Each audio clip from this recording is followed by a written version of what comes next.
Research and public policy have traditionally focused on education and income as drivers of upward mobility.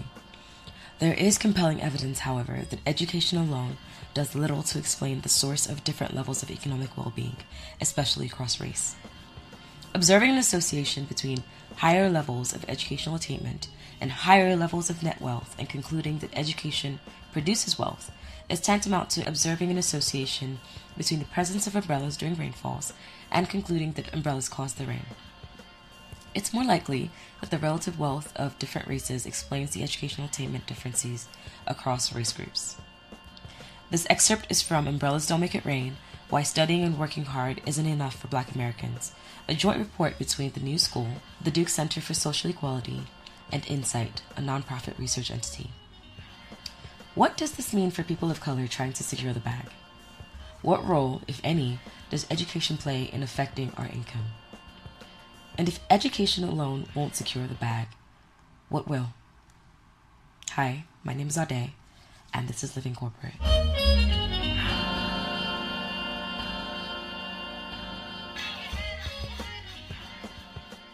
So, today we're talking about greenery. Cheese, to be more specific, we're talking about paper stacks, racks, loose leaves, guac, Benjamins, all that. So we're talking about money. Getting to the back. More specifically and more to the point of this show, what role, if any, does education play in securing said bag? You know, this is a great topic. I'm really excited that we're talking about it because I know for me growing up, education was a big deal. It was a big deal for its own sake because my mom is a principal now, and before that she was an English teacher. But off top, she told me, look, the expectation is for you to get a master's. We didn't even talk about me going to college because we knew that we were going to college. No joke. I didn't even walk for my undergraduate degree, not because I didn't believe college matters, but because it was so much the expectation. Same here. It wasn't even a spoken thing. My family just expected me to go to college. You need to go to college to get a job, and you need to get a job to get money. So it was an automatic thought process there. Right. And to be honest, I just figured the more education you got, the more money you make.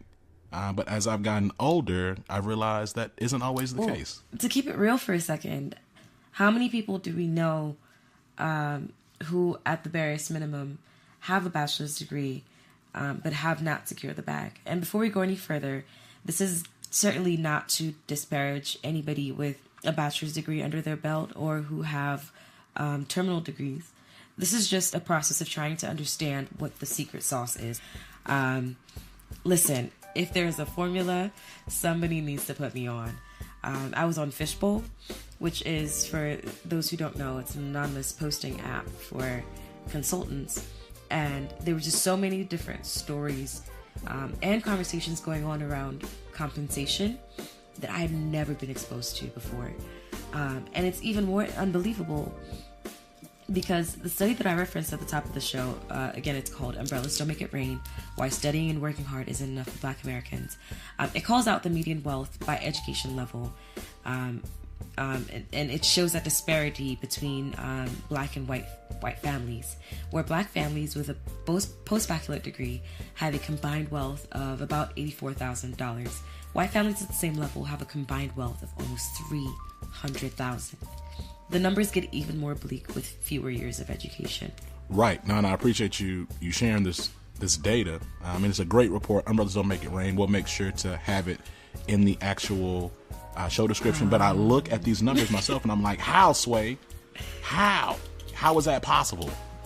The thing about it is, though, neither one of us has finished grad school. So most of our talking points are going to be secondhand, right?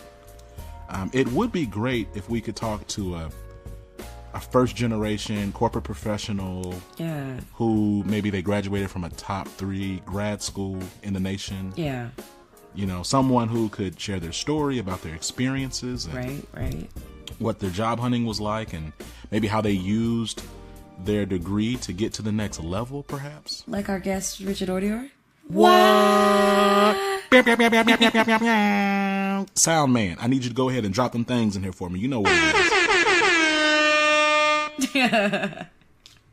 All right, so next we're going to get into our interview with our guest, Richard Odior. I hope you guys enjoy.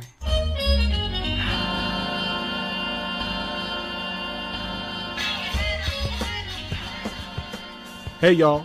We're back. And as Ade said, we have Richard Odior on the show. Richard, welcome to Live It Corporate, man. Thanks for having me, guys. I'm glad to come to the show. This is exciting, man. So look, man, for those of us who don't know you, would you mind sharing your story a bit and specifically on how you got into corporate America, and then two, what led you to pursue an MBA? Yeah, so I went to the University of Houston, majored in finance, and like anybody else in Houston, there's one option, oil and gas. So I quickly hopped into a career in finance and oil and gas for a couple of years, worked in commodity trading, then like financial performance analysis, pretty much all aboard for a while. And then luckily, I was able to gather with a group of friends who were trying to do some entrepreneurial things. And we opened up a chain of gourmet donut cafes in Houston. Shout out to Glazed. And so one of the things that the experience really let me know is I loved building things. I love growing things, but it also let me know I like growing things fast. And what I learned about through that experience is that brick and mortar is a bit slower. And so I went back to school in the sense to move to a faster paced growth. And so for me, that was tech, right? Tech-enabled businesses. So I went back to business school with two things in mind, either going to venture capital or going to consulting, because I wanted to see a faster paced growth. That's kind of how my mission to go back to school started. So talk to me a little bit more about growing things and growing things fast. When did you realize that the pace that you worked at was perhaps a little bit faster than that of your surroundings? Oh man, it was as soon as week 3 at work.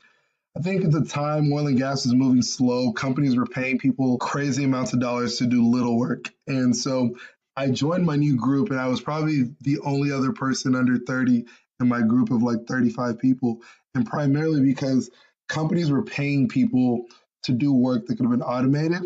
And people were not motivated to move up because they were getting annual promotions, annual raises, and it was outlandish. And I just realized this was very slow. First 6 months of being there, I had already surpassed a lot of people on the floor just because everybody was coasting. And it wasn't because I was doing anything amazing. I was just putting in more effort than the average individual, right? Right. And for me, that just kind of wasn't what I wanted to do. I figured while you're young, do as much as you can, as fast as you can, and learn as much as you can. So I just kept on pushing and pushing and pushing. And through the experiences I was able, and great mentors at the company, I was able to develop really fast, get into new roles, get new opportunities that a lot of people probably wouldn't get into until several years into their career. And so that was pretty amazing. But then I realized I didn't have ownership of anything. I didn't have anything that I could call my staple item. When you're working in oil and gas, you don't own an oil rig, you don't build an oil rig, you don't make any of that. And so I was like, what is my impact? And I didn't feel it. And I felt like there was a way that I could feel it, that I wanted to tangibly know that I had changed something.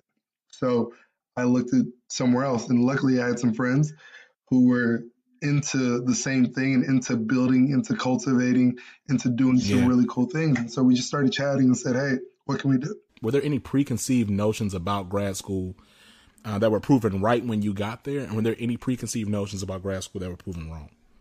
One preconceived notion, at least for business school, and I'll speak to business school, the hardest part was getting in. Once you're in, it is busy, it is difficult. It's kind of like a ride. Like you're enjoying yourself and learning and meeting really cool people the whole time. But sometimes a lot of the work gets masked, if that makes sense.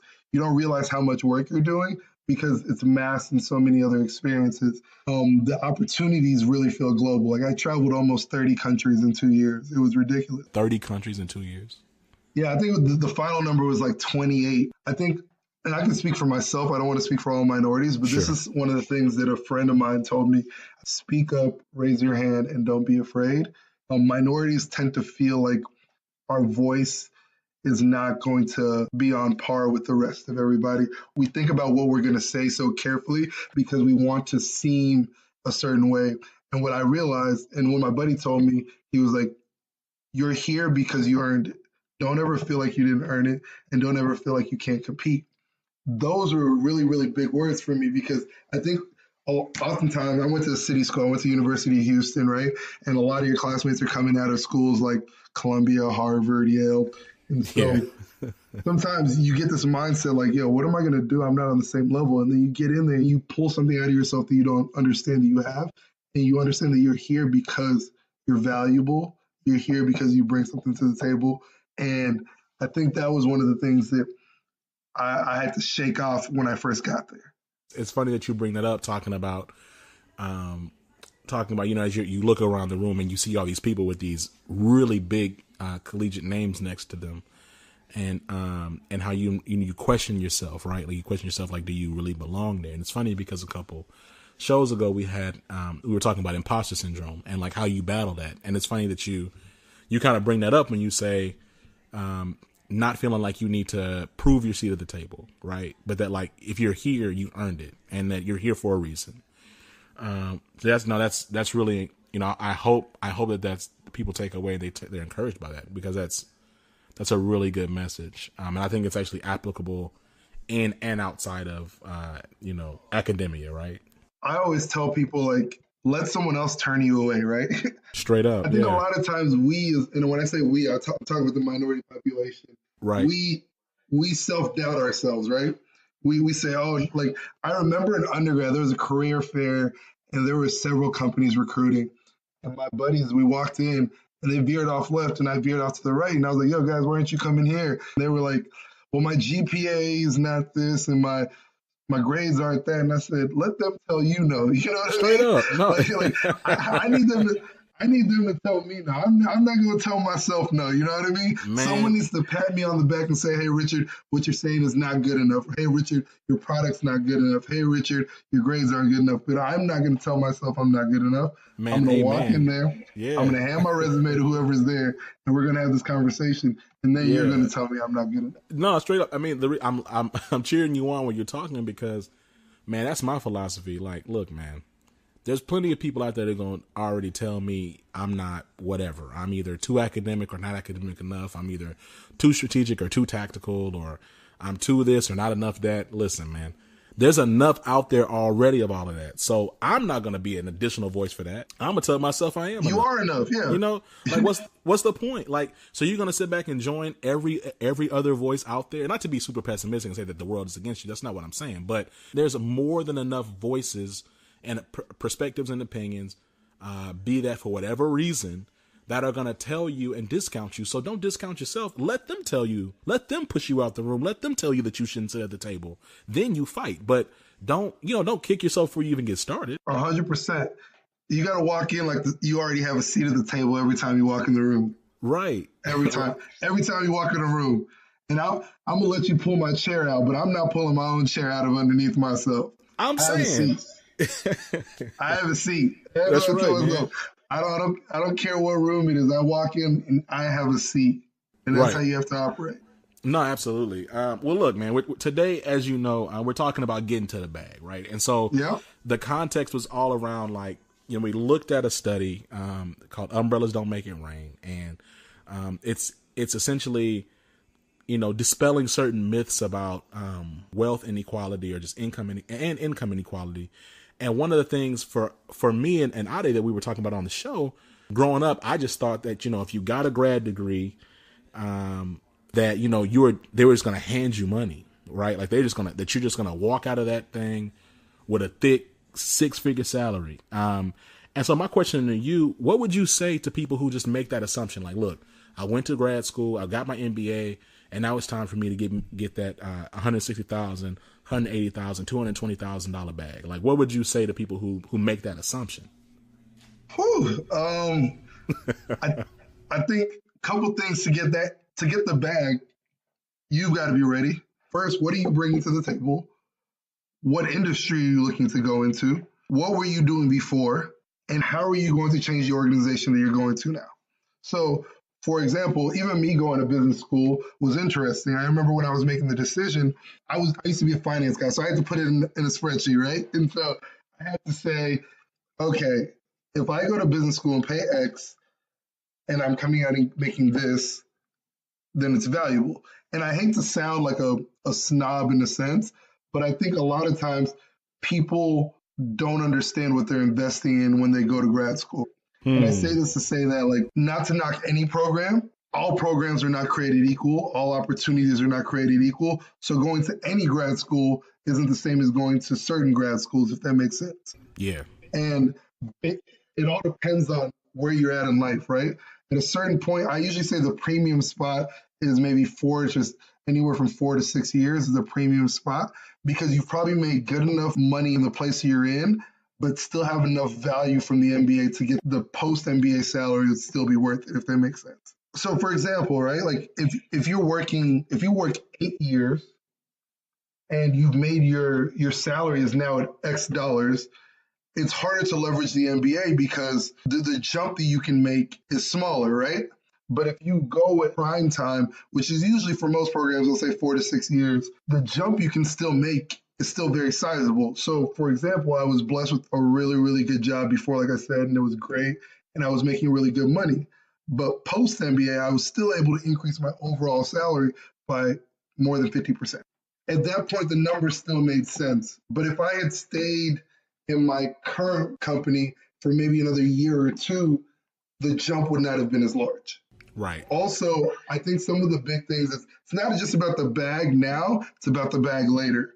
And I say that in the sense that if you go to the right program with the right resources and the right network, the beauty of it is it's not just about you getting the bag today, but your network will also be getting the bag.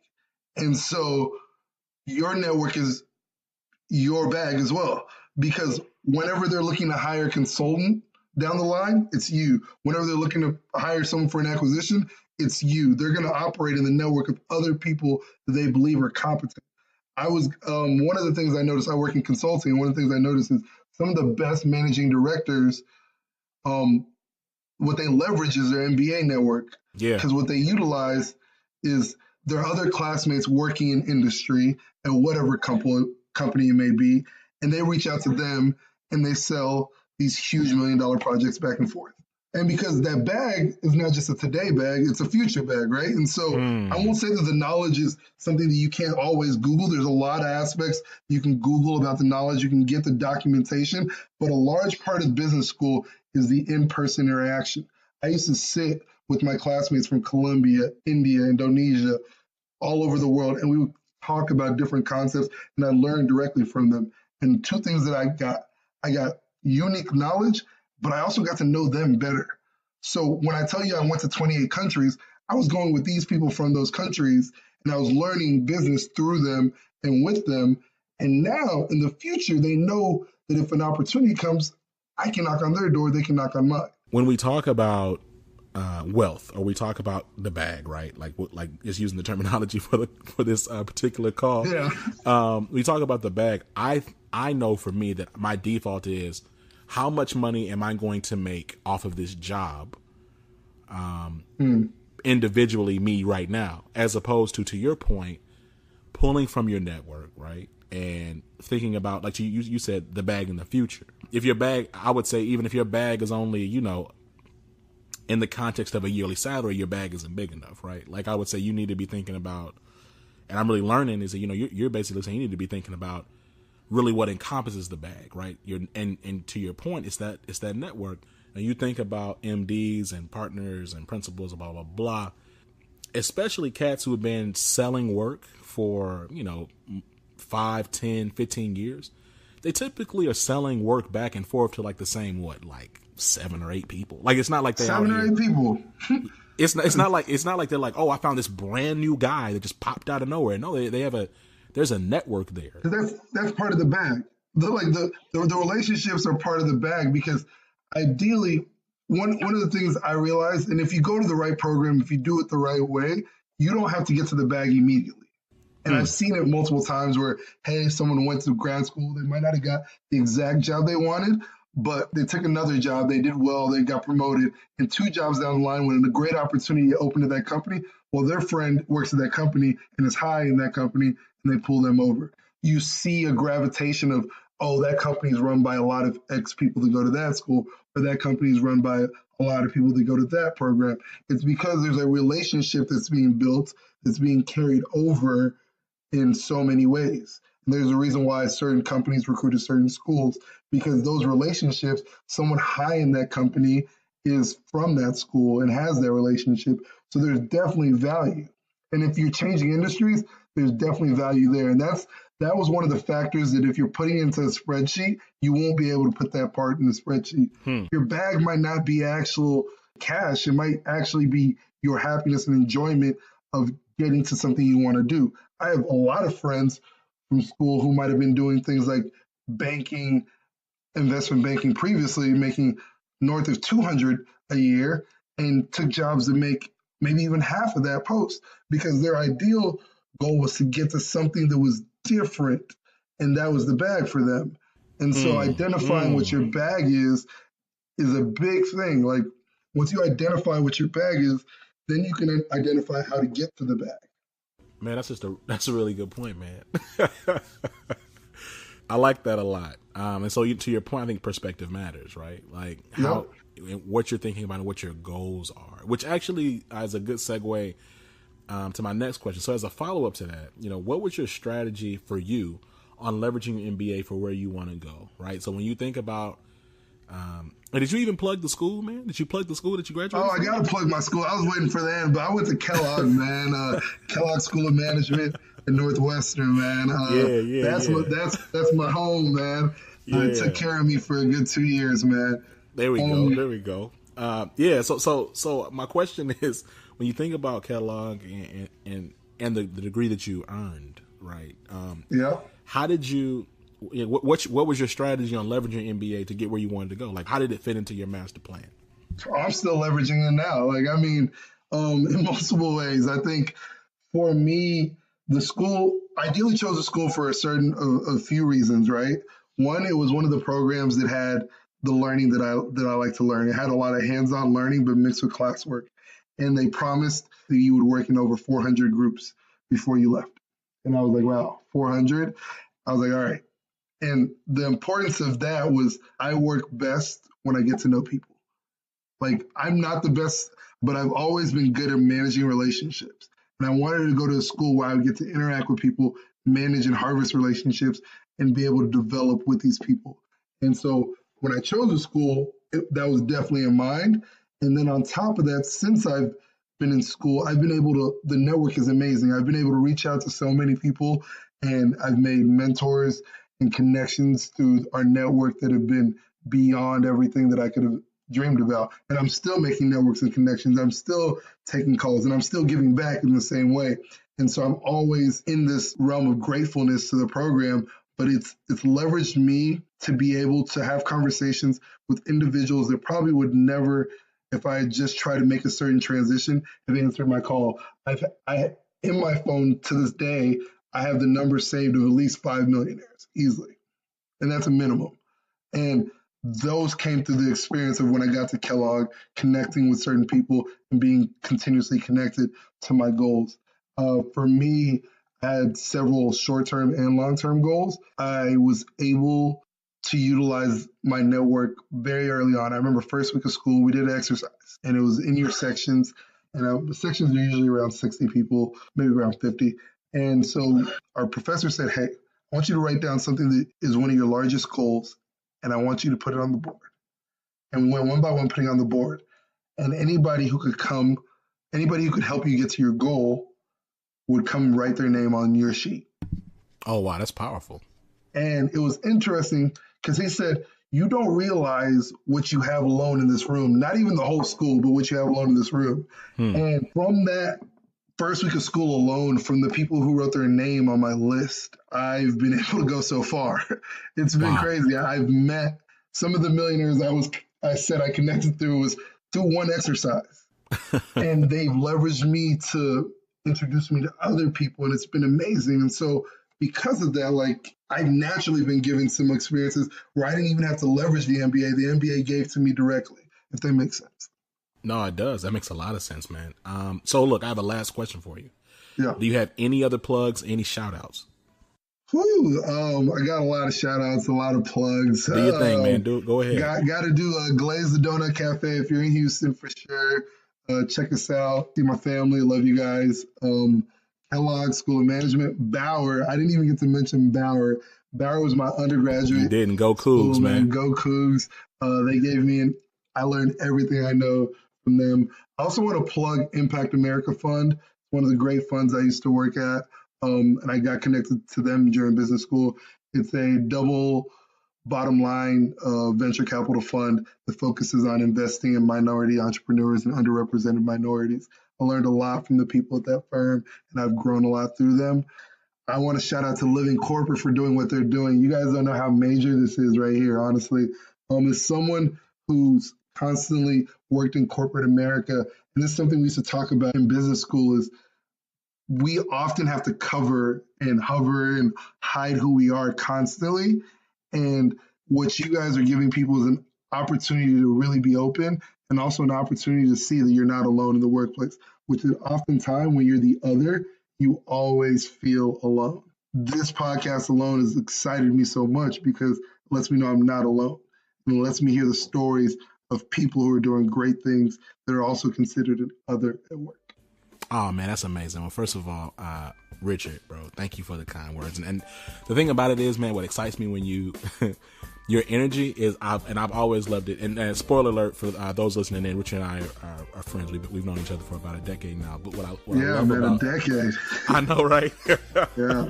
But what's crazy is, and what excites me is the fact that, man, when you say something, especially when you give praise, and also when you give constructive criticism, but when you speak and all that energy, it comes from a really authentic place. And so, we want to thank you for joining us today, and definitely the shout outs. I want to definitely endorse Eat Glazed. Glazed is a great donut spot. Good donuts, great flavors. If you're in Houston, check it out.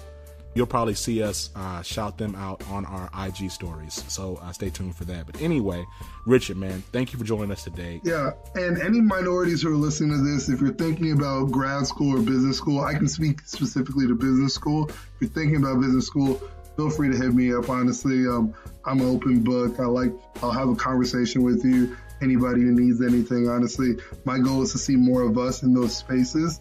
Because honestly, one thing I will say is it's a leveling ground. It evens out the field, and I've seen it multiple times for people who are not given a silver spoon to start off with. So if you want to have the conversation, if you just have questions in general, these guys have my contact info. Feel free to reach out, and we can chop it up. We'll definitely put the contact info in the podcast information. Drop your stuff, man. What's your Twitter, your IG, your email? Man. So my email, richard.odior@gmail.com. My IG is r.odior. That's it. You can find me on Facebook. You can find me on LinkedIn. Feel free to touch base anytime. Let me know that you came from Living Corporate first, so I can show these guys some love. Yeah, man, that's what's up. Hey, man, Richard, again, brother, thank you. We look forward to talking to you soon, brother. Yeah. All right, peace.